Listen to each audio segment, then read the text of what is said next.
Hello guys, and welcome back to my YouTube channel. Thanks for supporting this channel to grow this farm. I really appreciate your input and the time that you take to watch through my videos. In today's video, I want us to look at something that is very important when you are applying for your skilled worker visa to Australia. It is something that you need to be aware, and you don't need to pay anybody to do this one for you. I will show you how to use the tools in the government website to actually calculate your point test. When you are applying for a skilled worker visa, that is visa 491, 189, and 190. Those are the general skilled, migration visa. You need to pass through a point test. And so that is the starting point that you need to do for you to know whether you qualify. And you don't to pay anybody. You don't need to waste money for you to know whether you have enough points to qualify for this kind of visa.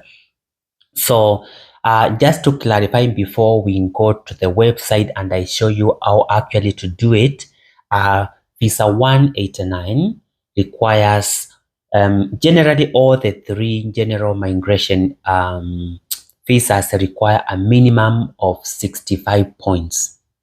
And so if you are applying for 189, that is independent, you need to get the 65 points by yourself, all of them.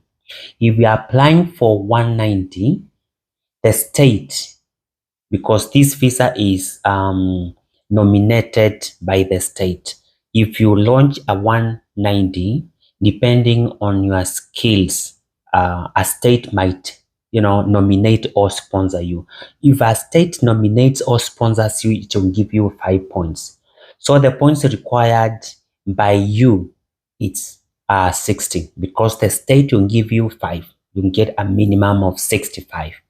The 491 visa, this one is provisional, unlike the 189 and 190, which is permanent visas. Once you get those ones, you're good to go. But when you get 491, you need to stay within a regional area for a certain number of years before you qualify to apply for permanent resident.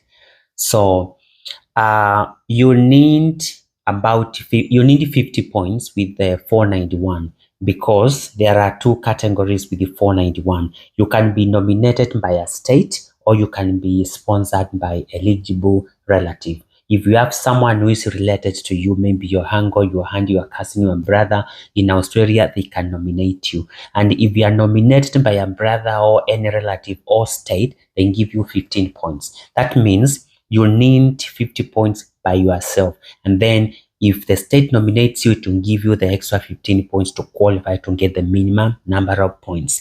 Now, without wasting much time, I will get into the computer and I will show you exactly how to do the points, calculation by yourself. So now I am in my computer, so I will show you quickly how to get to the points calculator. So the quickest way is to type from the Google search. You can type points calculator for PR. You can choose that, and then to get the one in the Department of Home Affairs, you can just type here Department of Home Affairs. You can choose this one here. So when this screen comes up, you just click on this one here,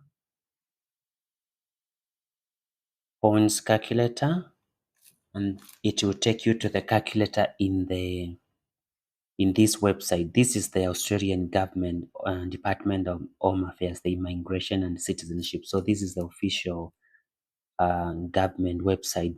And one way to know it's official, you can see here. You can always check where it is written .gov.au. Always government websites, they end with .gov.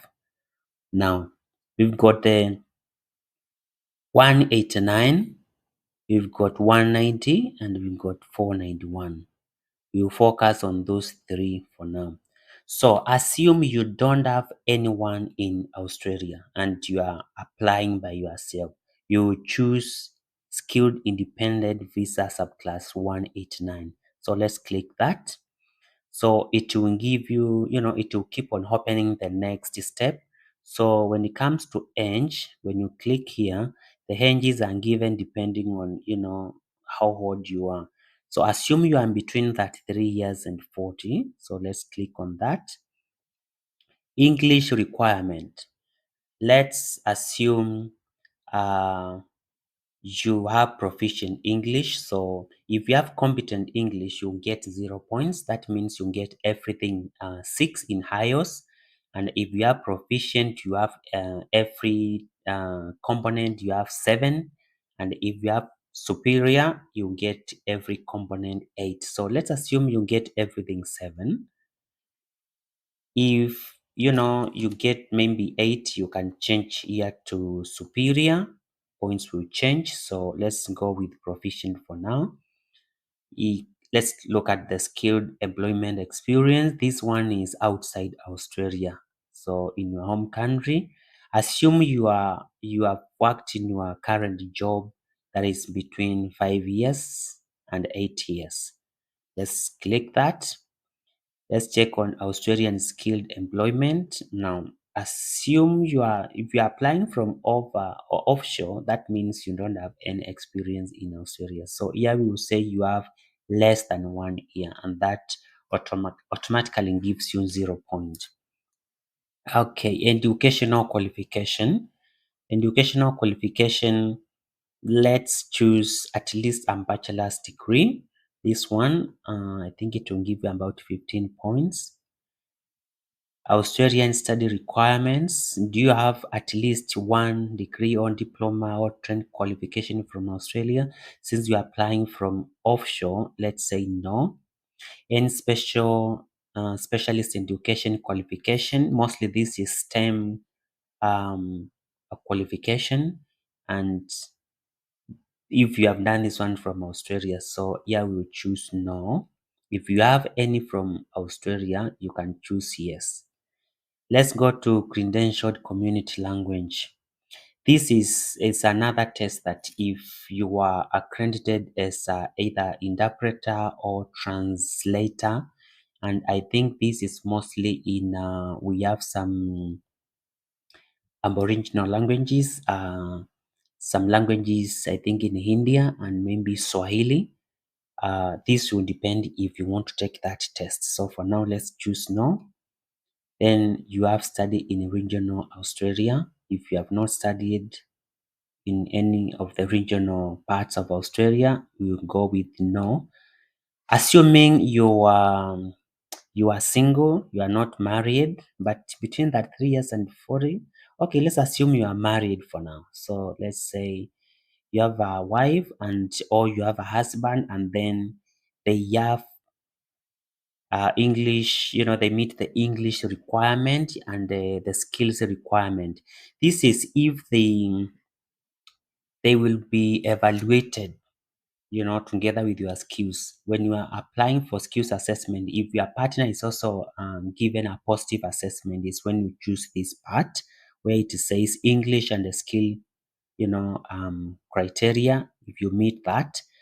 But if you just want your partner to be assessed for only English, that means they will take an English and at least get 6. That means they will have competent English. Here they will have 5 points. So let's choose that. And then professional here, if you have done any professional here in Australia, of course, you say no because you have not, you're applying from offshore. If you look at this one, the points for age, you've gotten 25, English language 10, work experience 10, no work experience in Australia, that is 0 points. Qualification is 15 because you have a degree and above. Australian study requirement 0, you are nothing, no special education. Community language, no. Study in a regional area, 0. Partner skills, you got 5 points. And then professional year, nothing, you've got 65. And the 65 is the minimum requirement for a 189 visa. Let's assume you did well and you got, proficient in English. So we'll go up here and go to the English part, and let's say you are superior. That means you got 8 in IELTS and above. Let's also assume that you are between 25 years old and 33 years old. And let's assume at this end you are not married. And we go down here. We will need to change in the overseas skilled employment, but that can still remain that. I want to show you how you can play around with this tool and determine your points. So we will go to the partner. Because we assume you are not married, let's change this one and assume that you are single. If you are single, you get more points. So let's go and see what's the total points. You see, for age, you've gotten 30 points because your age is between 25 and 25. And let's go back and check between 25 and 30 years. You've gotten more points. So if you are within that age, that's the best age to, to do these things. Language, you see, you've gotten 20 from, 10. And then work experience, 10. Let's keep on going. Qualification, 10. And the partner skills, because you are single, we chose you are single, you've gotten 10 points. Now see the points, you've got 85. Initially you had 65, now getting 85. This is, you become competitive. So it's a higher chances that you'll get invited to apply for this visa by the department. So that's how you check your points. If you are choosing 491, come and choose 491, and then the rest end, follows the same. But with 491, I said you can either be nominated by a relative or by a state. So let's quickly just assume you are between 25 and that, because I want to show you where to choose that. We've chosen that is your age. English, let's go with proficient. Let's not be too ambitious. For skilled employment, assume you have 3 to 5 years. You've got no experience in Australia, so we'll choose less than 1 here. Education qualification, let's choose you have bachelor's degree. For Australian study requirement, let's say you've got none. Special education, you've got none. Credentialed community language, you've got none. Study in regional Australia, you've got none. Partner skills, assume you are single. Professional, here you've got none because you have not studied in Australia. And then here, this is where you nominate who is sponsoring you. The first one is you are invited to apply for a skilled work regional professional visa 491 because you were nominated by, this is the nominating state. See this one here. Or the second one here, you were nominated by a family member in Australia. So when you either of this one, you are 15 points. Let's assume you have a family, a relative who is a permanent resident or an Australian citizen and nominates you. So let's check on the total points. You've got already have 85 points, which to me, it looks very, very, very nice, So this is very, very looking very good. So if you are within that category, within that range, this is how you play around with this tool, and you can determine, if you qualify for this skilled worker visa. Remember, your skills must be in the list of the nominated occupations to qualify for this kind of visa. It's not all of them, but it must be in the list of courses and skills in demand in Australia. So that's all about the points test. Is something you have seen. It is, easy to do. You can play around with that tool and check depending on your qualification, depending on your circumstances, and see whether you qualify for the skilled worker visa. So thank you so much, guys, for listening to this video. If you like this video, please give it a thumbs up. Please remember to share and leave a comment down there, and then I'll really appreciate. I'll see you again in my next video. Take care.